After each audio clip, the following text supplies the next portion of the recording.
In today's day and age, organizations have a decision to make. Are they going to invest in their people to ensure that they can maximize their potential? Because you see, here's the deal.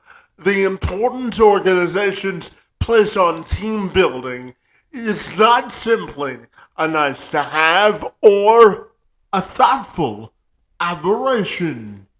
For those organizations who are truly serious about moving the needle of progress forward, it's a necessary investment. If you really want to get down to brass tacks, here is the deal.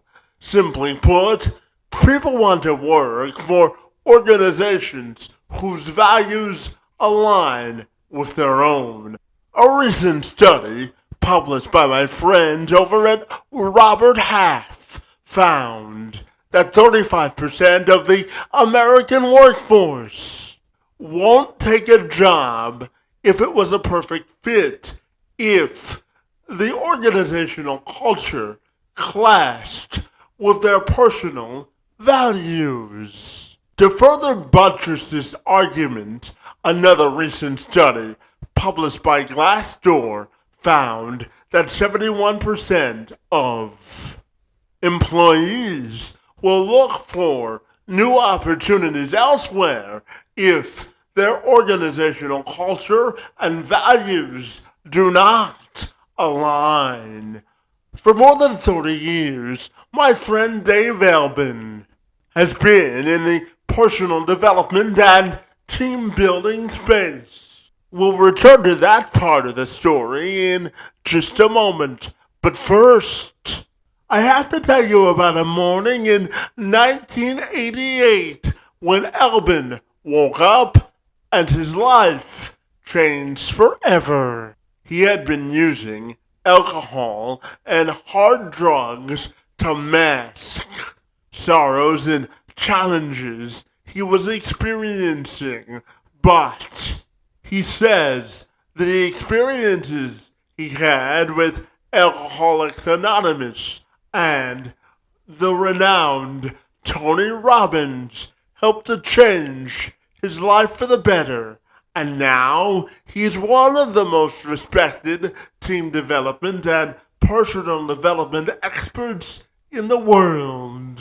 He uses the power of fire walks and workshops as transformational tools to help teams elevate their organizational and personal company cultures. He's the visionary founder of Firewalk Productions. Its overarching mission is simple. It's all about helping organizational and corporate teams create life-changing experiences. And Allbin joined me this week to discuss this transformational approach to leadership, his own impactful and inclusive story of difference, and so much more on how companies and organizations can level up their team building exercises and experiences to maximize their potential of now. Without further delay, I'm Kevin McShann. Let's have this conversation.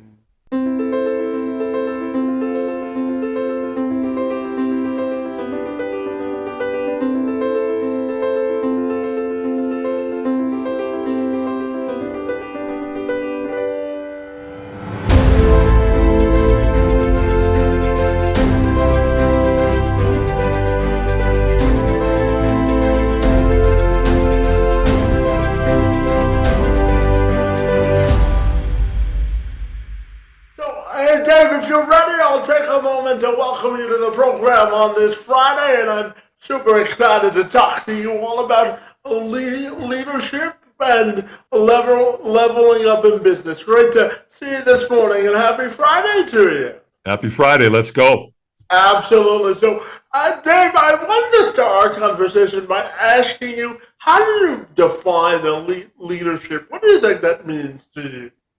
I think leadership takes on a lot of different. Leadership means a lot of different things to a lot of different people. From my perspective, leadership has always been about helping, guiding, and coaching someone to do something that they probably would not do unless we were there to help them and guide them along. In other words, they wouldn't do it for themselves. However, with a little coaching and a little leadership, we get them to take action in areas of their life that will make their lives better. Yeah, absolutely. And Dave, I know that you've been immersed in the personal development space for over 3 decades, my friend, and you really have connected yourself with Tony Robbins and an experience you had with him. So tell me about how you've evolved as a person and the impact that Tony Robbins has had on your life, my friend. Well, I think it's equally important to recognize where a lot of my personal development came from, not from the personal development industry, though a lot of it did come from that. But there's another organization over here in my life that influenced me greatly, and that's Alcoholics Anonymous. So when I woke up on June 8th, 1988, I was grossly addicted to heroin, cocaine, alcohol, cigarettes. I was in a lot of trouble, Kevin. I was very suicidal. I was married to a woman at the time who had 3 kids. They were my stepkids. And though I loved them dearly, I was out of control. I was living in the basement of the house. They were living upstairs. And I don't know what it is, but that morning, I said, that's it. I'm done. I'm out. I'm not going to do this anymore. I couldn't. The physical pain, the emotional pain was just more than I could bear. So I decided I was going to end it. And I was going to use a pistol to do that. And as I'm contemplating doing that, I remember thinking, whoa, wait a minute. This is not just about you. If you pull that trigger, you're going to kill those 3 kids upstairs. And that's not right. You can't do that. That's just wrong. So you better come up with another way. Well, the next thought I had was call Alcoholics Anonymous. And what's interesting about that moment, Kevin, was I didn't even know who the hell AA was.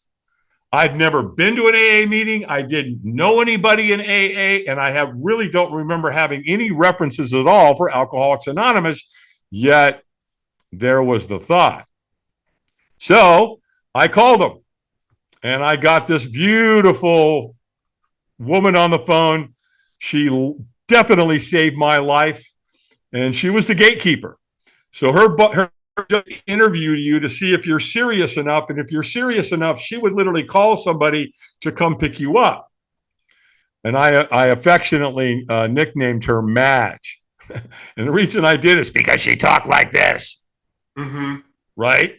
And the reason is she probably smoked 2 packs of Pall Mall non-filters a day. Okay. Right? So she had a really raspy voice. But man, without her, I'm not on the Let's Have a Conversation podcast today, that's for sure. So she sent somebody to come get me. I went to my first AA meeting that day, June 8th, 1988. Went to 4 meetings that day. And Kevin, it stuck. In spite of being in so much physical pain and emotional pain, I can tell you that coming off alcohol is one thing. You can go through delirium tremors. You can literally die from withdrawals from alcohol. But when you add heroin, you multiply it times 100. It is bad. And how I made it to this day, I don't know, other than it was divine intervention. And one day turned into 2, then it turned into a month. And when I got to a month, they gave me this. It's a medallion. And it said 1 month of continuous sobriety and has AA's name on it. I got another one at 2 months, 3 months, 6 months, 9 months, and 1 year. And then this last year in 2023, I picked up one for 35 years.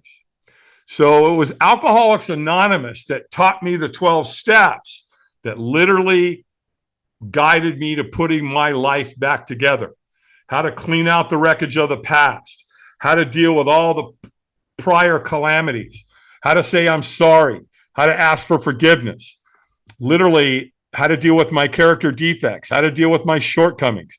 And then once I got all that cleared out, how to live one day at a time and get into, the spiritual connection that Alcoholics Anonymous offers you. And then at the same time I was getting sober, I had insomnia, right? So I was up late at night all the time. My sleep patterns were all over the place.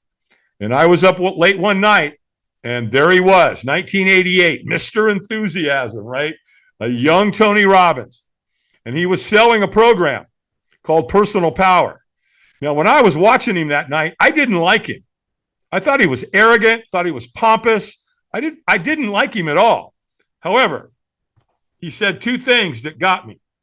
One, he said, we'll do more to avoid pain than we will to gain pleasure. And I went, whoa, that is pretty profound, because that's why I use drugs and alcohol. I was either chasing pleasure or I was running from pain. So it made a lot of sense to me. The other thing he said to me that got me was the driving force in our life. In other words, how do we make decisions? We're motivated by inspiration or desperation. And I was pretty desperate. And so I bought his program. And it was a 30-day program. It was called Personal Power. And it came in a big old box when I got it. And the program came on these little white things called cassette tapes, right? I plugged them in. I did what the man taught me to do, and it worked, Kevin. And so that was how the personal development industry and Alcoholics Anonymous came together in my life. That has influenced me thus far in my life. Yeah, and Dave, one of the reasons that I was so excited to talk to you this morning was I wanted your view on the value of resilience as well. So I appreciate that story. And as you know, in my personal life, Dave, I was told at the age of 9, buddy, that I wouldn't be able to walk for the duration of my life. But because of the severity of my cerebral palsy, Dave, but I live my life through the saying that inclusion is the gateway to independence. And rather than dwell on my personal restrictions, I choose to celebrate life, Dave, and the lessons that I've been put on earth to teach. So I'm curious to get your thoughts on resilience and how it impacts our lives on a daily basis. Ooh, wow. Whoa. What a great question, Kevin. And I love how you frame that. I loved hearing you tell me, what happened to you and what's going on, because the beauty is that you and I and everybody else listening to us, we get to decide, not somebody else, not a doctor, not our parents, not our friends. No, we get to decide what our destiny is. And so that's a beautiful thing, because, we're told, unfortunately, a lot of times by the medical profession that we can't do this or we can't do that or whatever. That's not true. I'll give you an example. You may have heard of this guy. When I do my seminars, I put a picture on the screen behind me, and it's a guy by the name of Eric Weinmeier. And the picture of him, the picture is he's standing at the top of Mount Everest. Now, Eric has climbed the 7 highest mountains on Earth, 7 different continents, right? 7 different mountains, including Mount Everest. He's climbed all of them. He's an incredible mountain bike rider, and he's incredible at navigating a kayak down a river. But there's something very interesting about Eric that people don't realize. And that is, he's blind. Okay? So Eric has climbed the 7 highest mountains on this planet, and he did it blind. So if Eric would have listened to society or if he would have listened to those people or these people, he would have never climbed the staircase to his house, must alone Mount Everest and 6 other of the highest mountains on earth. So I think we have to be very, very careful who we listen to. I say all the time, love your family, choose your friends. And choose wisely, because you'll become who you spend time with. And so I love that. Everything that happens in our life, we create a story about it. Whether something's really bad, really good, or something in between, no matter what it is, we get to decide the story we create about it. And so I say all the time, you want to change your life? Change your story. Be careful what you tell yourself. I get it that bad things happen. However, we still get to create the story about it. And we can do one of two things. We can embellish it. We can create the victim mindset around that, or we can create an extraordinary life. And so I believe with every fiber of my soul that we get to decide what story we're going to create about our lives and everything that happened. In fact, years ago, I saw a documentary, and the documentary started off at a prison. And it goes through the razor wire, and it goes inside the prison, and it goes down this long hallway, and you can hear the metal hitting metal. You know it's a prison. And it comes to the main area of the prison, and it's kind of octagon shaped. And it's like 4 stories tall. And there's at every level, there's the cells go all the way around, right? And so they go up this catwalk, and they go up to a room, into a cell, and they turn and they go in. And they started an interview, and they're interviewing this young man. And I'm guessing that this man's probably in his 40s. And he starts to tell a story. And his story's horrible, Kevin. He was badly beaten. He was physically abused, mentally abused, sexually abused. And he's telling a story. And I will tell you, it's horrible. You almost can't listen to it. And when he gets to the end of the story, he says, and you know what? If you were treated the way I was treated, this is where you end up. And then the camera broke away. Well, the next thing you see is a scene of a countryside. And way off into the distance back there, there's a house. And you can tell it's a beautiful house. And the camera comes down, and the front door is open. And the camera comes through, and as soon as it comes through, you see some kids run through, like 3 or 4 kids. You know, the family, they're running through the house, right? Kids having a good time. The camera kind of pans over, and there's mom. And you could almost smell the chicken noodle soup and the chocolate chip cookies, right? She's in there cooking, the family lunch. As it comes over, dad's sitting by the fireplace, and he's reading. And all of a sudden, he takes his paper, and he puts it down, and they start an interview. Well, this guy starts talking about his life. And he talks about how physically bad he was abused, how he was locked in an attic, how he wouldn't be fed for time, how they would beat him with a stick, how they sexually abused him. And it's bad. It's horrible. In fact, it's almost word for word with the other gentleman that was in the prison. And when he gets to the end of his story, and he looks at the camera and he says, and you know what? If you were treated the way I was treated and so badly abused, what else could you do but become an amazing father, an amazing husband, and an amazing businessman, an amazing contributor to my community? And at the end, when he says that, they flash it on the screen at the bottom. Those 2 guys were brothers. So one went to prison, and one decided to create an extraordinary life. And you know what, Kevin?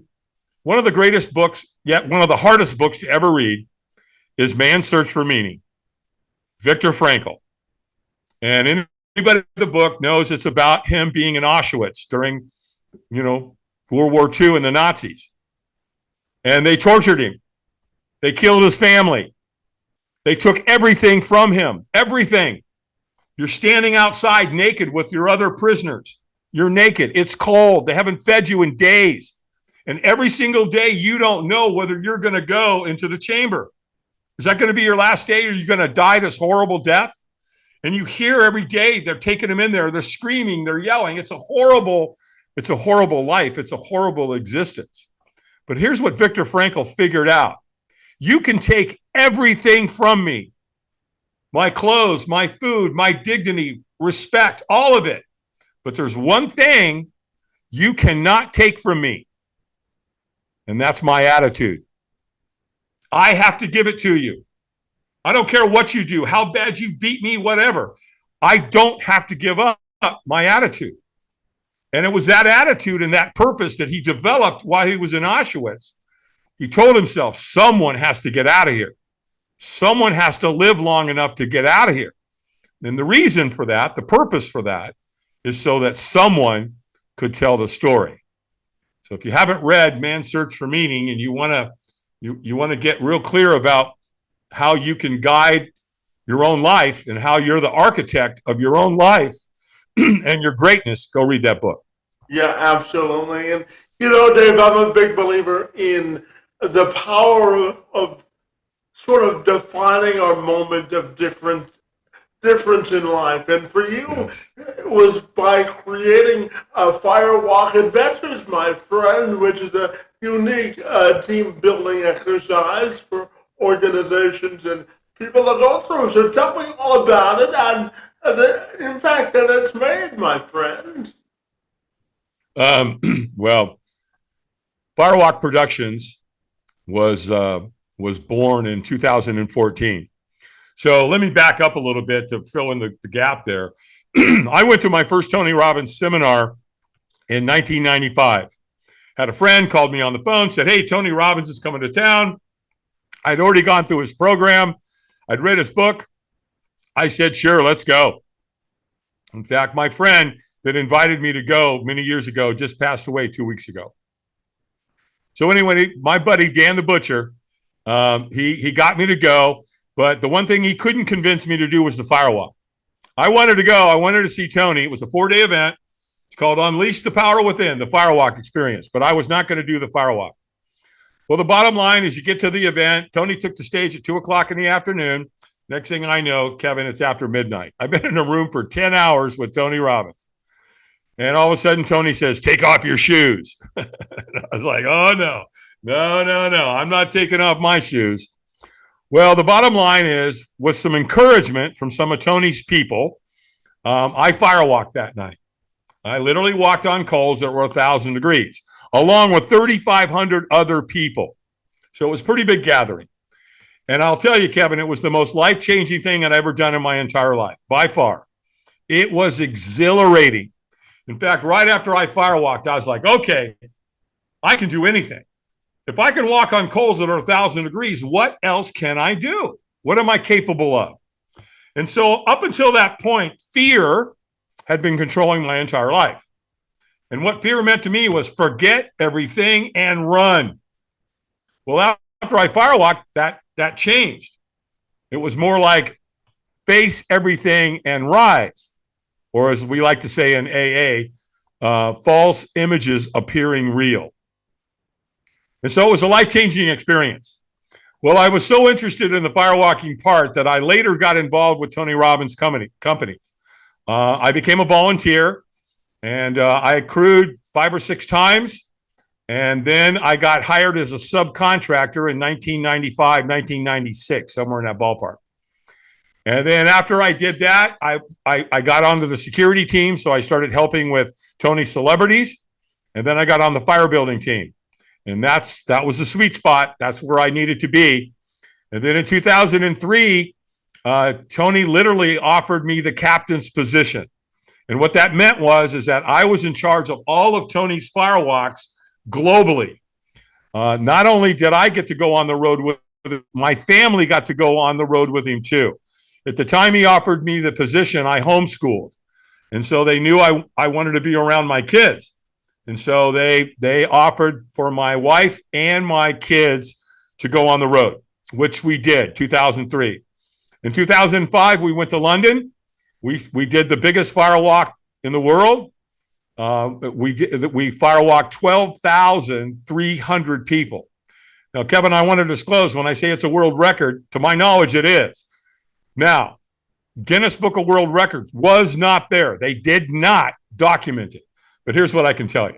There's never been a firewalk anywhere close to 12,300 people unless it's another Tony Robbins seminar where it was 10,000 or 9,000 or 8,000. And then in 2014, I'm driving down the road and my phone rings and it's Google. And they're like, hey, are you the Dave Allbin that does the firewalks for Tony Robbins? Yes, I am. What can I do for you? Well, if you're not under any contractual obligation or non-compete, we'd like to talk to you about hiring you. Okay. Homeboy's a free agent. What you got? And so they ended up hiring me to do a glass walk instead of the firewalk. And the reason we did the glass walk is they wanted to do the event in the middle of the day. I don't do firewalks in the middle of the day. It's a safety issue. I only do them at night. I've got to be able to see the calls. And so they were fine with that. When I told them glass walk, they were like, yeah, sure. Tell us about that. That's cool. And all they wanted to do was create a paradigm shift experience for 148 executives that were graduating from that curriculum. So Google knows, corporations know, right? They know that what doesn't challenge you doesn't change you. In fact, Google went on to tell me, I did 2 gigs for Google. They went on to tell me that I should strongly consider creating these paradigm shift corporate team building experiences and take it out to America. The marketplace out there is huge and I'm at the top of their game. I'm the guy they're going to want to hire.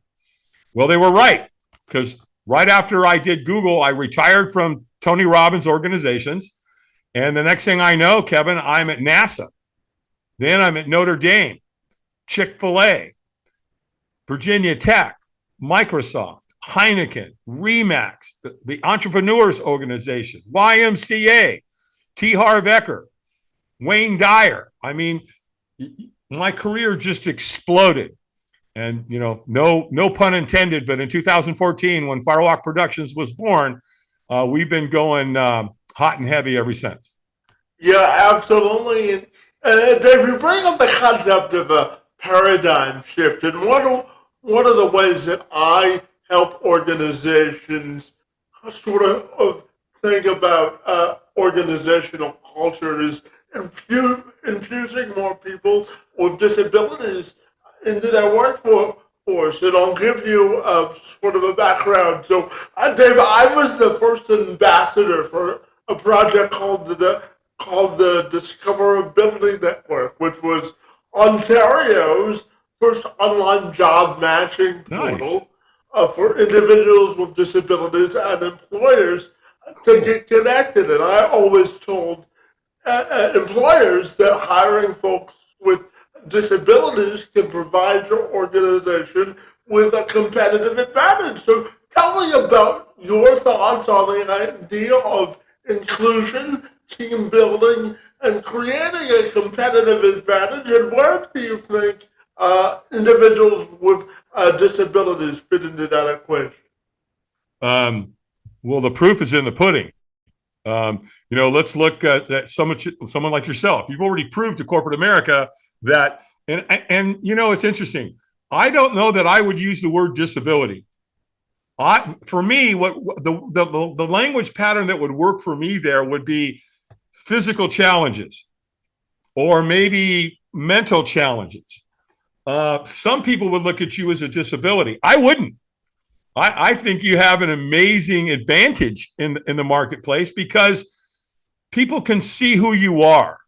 Because I think the general public could be around somebody with cerebral palsy, and we have misconceptions about who they are. We have misconceptions about what they're capable of, who they are inside. Because until we get to know somebody, then we don't know. That's just the bottom line. Our brain makes up a bunch of BS. You get on stage in front of those people, they get to know you, Kevin. And that's a huge, I don't know. It's just such a wonderful thing for so many people who are walking around the planet not knowing what it's like to get to know somebody like you.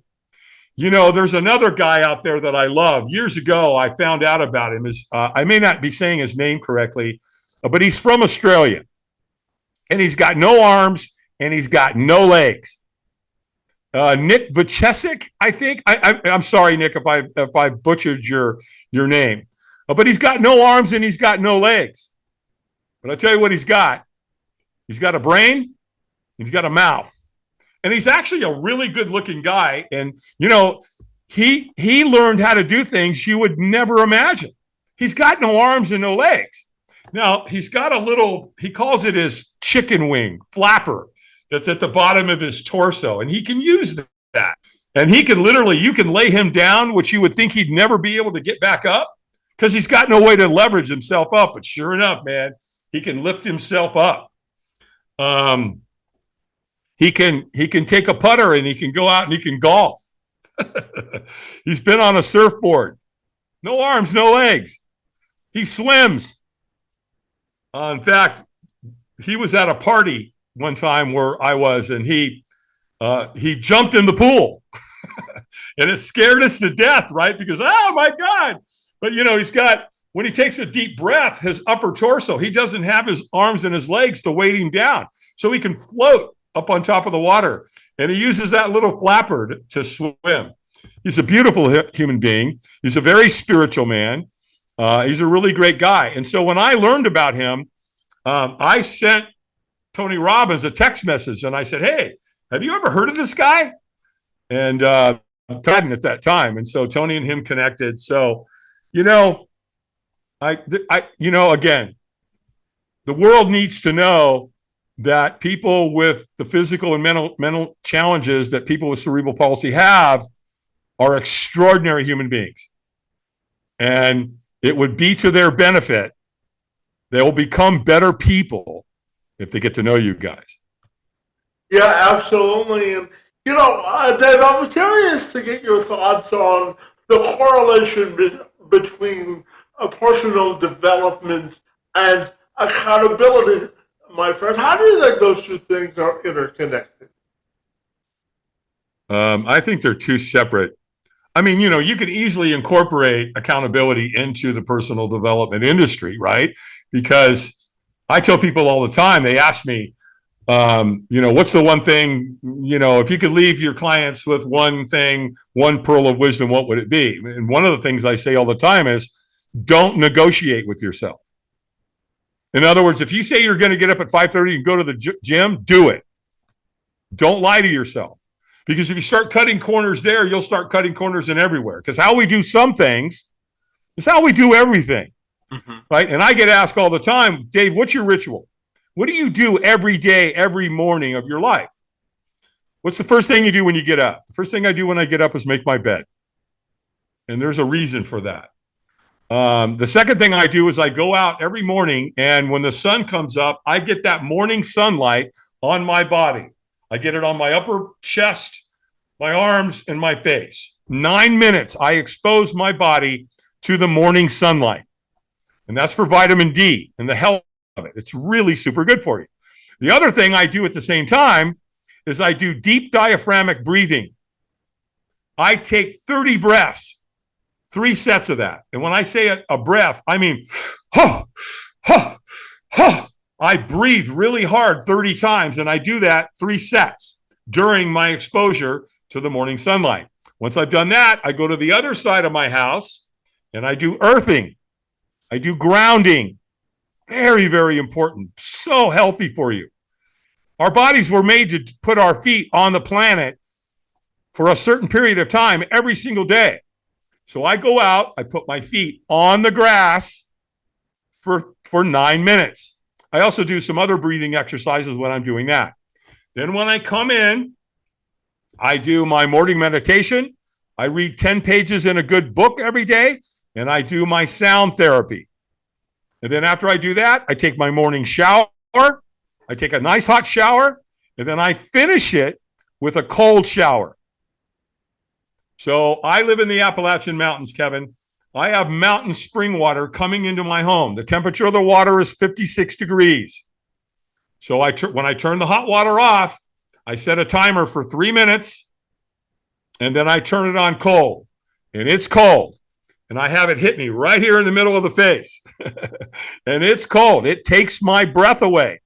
That's how I know it's cold enough. Did it this morning, did it yesterday morning, the morning before. Do I like it? Not necessarily. Do I try to talk myself out of it once in a while? Yes. Do I let myself do that? No. Because if I don't have the discipline to work my regiments, I'm going to talk myself out of things that I've got to do in the business world, for my family, emotional well-being, my physical well-being. I'm 70 years old. I'm going to be 70 in a couple of months. And I don't take any medications. I take very good care of myself. And I do that because I owe that to my grandchildren. I have a grandchild who's going to be 7 here soon. And I have a granddaughter that's like, what is she now? 8 months, 9 months old. I want to see her graduate. And the only way I'm going to get there is if I take really good care of myself and I stay true to myself and I stay true to my regiment. Yeah, absolutely. And it's all about investing in yourself. And Dave, I'm going to share one final story about myself. Please. Because it relates to my next question about investing in yourself. So, Dave, I graduated college in 2010 with a journalism degree. And when I went to job interviews following my graduation from college, it's one of the driving forces that drives me today. News directors would look at me, Dave, at the time, and they would tell me that I had a lot of energy, I was qualified for the jobs that I was applying for as a reporter, but because of my disability, Dave, they said they would view me as a liability. So instead of using that as a moment of trepidation in my life, Dave, what I did was I volunteered for a television station for 4 straight years out of college without a paycheck, and then Dave, it took me 6 years out of college to get my first paying job ever as a paid professional, but it led to me forming a career helping businesses realize the benefits of hiring folks with disabilities. The first job I ever had, Dave, was working with the Ontario government to highlight the positive benefits of hiring folks with disabilities. And I was able to help the Ontario government appoint a special master to look into making government agencies more inclusive. So based on that story, Dave, I'm curious, what do you think it means to invest in yourself? And why do you think companies and organizations should invest in diversity of perspective? If they're smart, they will. If they can break through the fear and the limiting beliefs that they have, then the upside is the amount of value of someone like yourself would bring to their organization. See, again, they had limiting beliefs. They didn't get a chance to know you. They didn't find out how smart you are, how intelligent you are, the wisdom and knowledge that you have. And so, they screwed up. They messed up. Happens all the time. And it's interesting that a lot of it seems to happen in the media, right? Because the media anymore isn't journalism.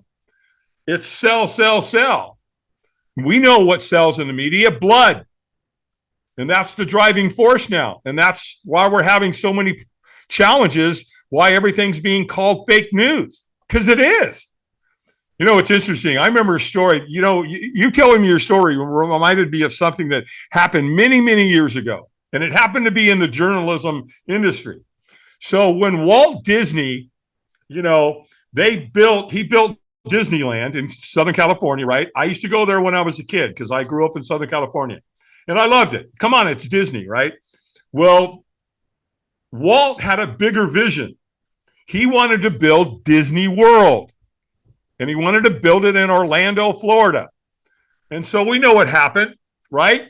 They built Disney World. Well, Walt had passed away before he got a chance to actually physically see it. So I remember hearing the story about Walt's grandson, and he was being interviewed by this journalist. How do I put that? He was out of touch, this journalist. And so he's interviewing Walt's grandson, and he says to Walt's grandson, oh boy, this must be a really bittersweet day for you. And he said, what are you talking about? He goes, because, here it is, it's Disney World, and Walt's not here to see it. And his grandson, without missing a beat, he said, that's the difference between you and my grandfather. You see, you're not a visionary.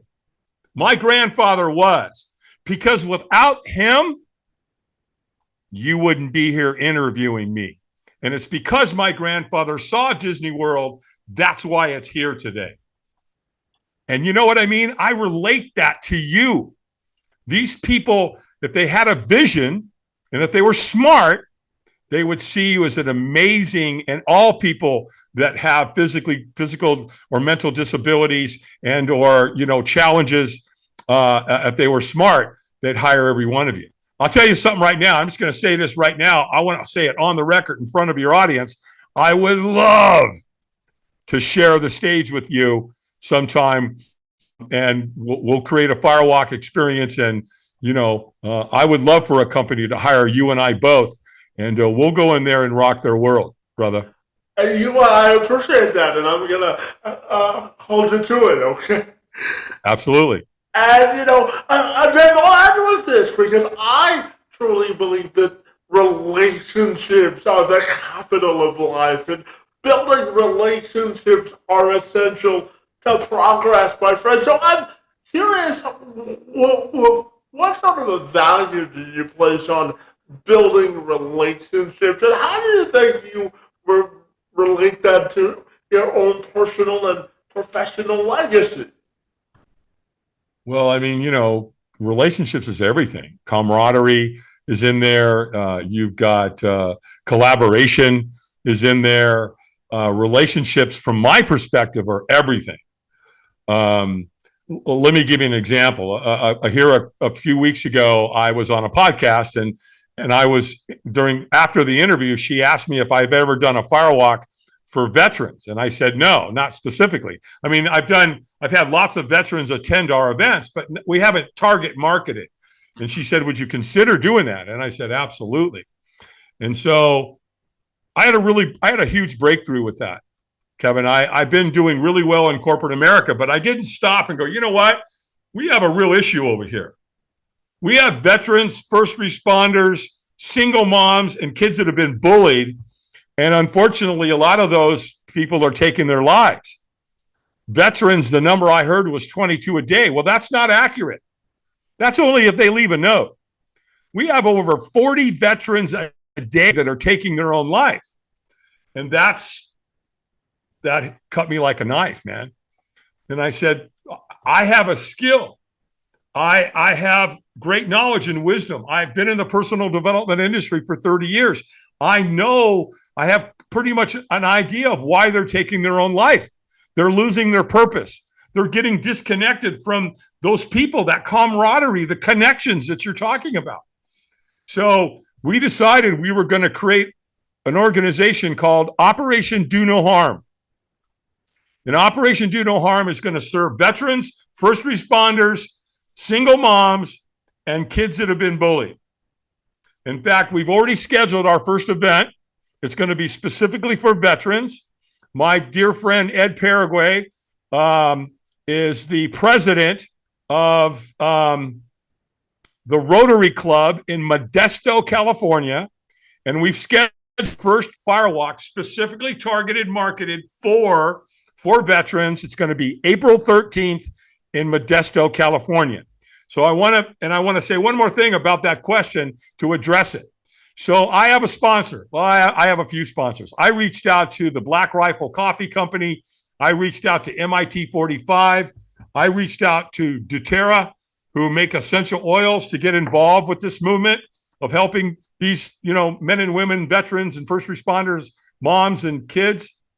So I went to one of my other sponsors, who's the Zippo Lighter Company, right? If you're going to do a firewalk, you got to light the fire with something, right? Mm-hmm. Well, so here's a lighter they made for me. You can see the logo matches the logo over my shoulder. It's a beautiful lighter.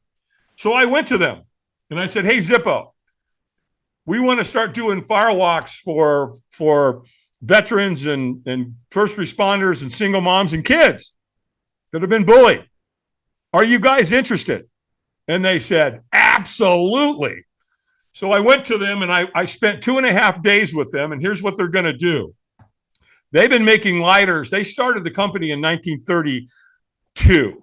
In 1933, they made their first lighter. As of this year in 2023, Kevin, the Zippo Lighter Company has manufactured over 700 million lighters. So in 1941, they made a lighter for the GIs that were fighting the war in World War II. How do I know this? Not only did they tell me, but my dad had one. So they're going to take the 1941 replica and they're going to powder coat it black, and then they're going to etch in there, laser etch in there, Operation Do No Harm. So if I didn't have the relationship and the camaraderie and the collaboration with Zippo, that would have never happened. So I'm really, really grateful to have an incredible relationship with a company like Zippo that's willing to step up here and help this cause and save as many lives as we possibly can. Yeah, absolutely. And Dave, I have to tell you that I really admire the amount of energy and enthusiasm you have for life, my friend. So I lied. So I have one more question for you. Where do you think your energy and enthusiasm to maximize the potential of life comes from, my friend? Gratitude. Gratitude.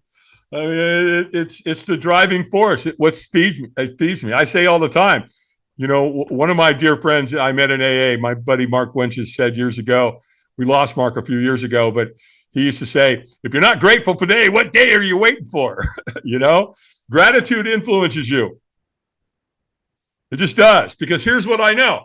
Mm-hmm. Fear and gratitude can't occupy the same space in your mind at the same time. You can't be fearful and grateful at the same time. So work on gratitude. And that in and of itself is probably one of the strongest things you can do to influence yourself and create a lot of joy and a lot of happiness. That doesn't mean that bad things aren't going to happen, Kevin. It just means that if I can go at it with a sense of gratitude, I can use those moments in my life to influence myself in a positive, productive way, my friend. Yeah, absolutely. Dave, finally tell me, if people want to get connected with all the great work that you're doing, my friend, what's the most efficient way they can do that? Well, if anybody wants to get involved, if there's a corporation out there that like to get their brand out in front of this movement and sponsor a firewalk for one of those four, if they want to sponsor a firewalk for the veterans, first responders, for kids, for single moms, whatever speaks to their heart, all they have to do is go to www.firewalkadventures.com. So that's firewalk, second word, adventures with an S. It's all spelled in one word, firewalkadventures.com. Get a hold of me. I'm very accessible. Whether you want to sponsor an event for one of those that speak to you, or you want us to hire us to come do an event for you, we can do both. So firewalkadventures.com. Well, Dave, I really appreciate the work that you're doing to make a difference in the world. Thanks, I always say that we've all been put on earth to move the needle of progress forward, my friend, and you're certainly doing your part to contribute to that mission, my friend. So I want to thank you for the energy and enthusiasm and excitement you brought to our conversation this morning, and I want to thank you for engaging in conversation with me. It's most appreciated. It's my pleasure, Kevin. Let's do it again sometime, brother. Love you, man.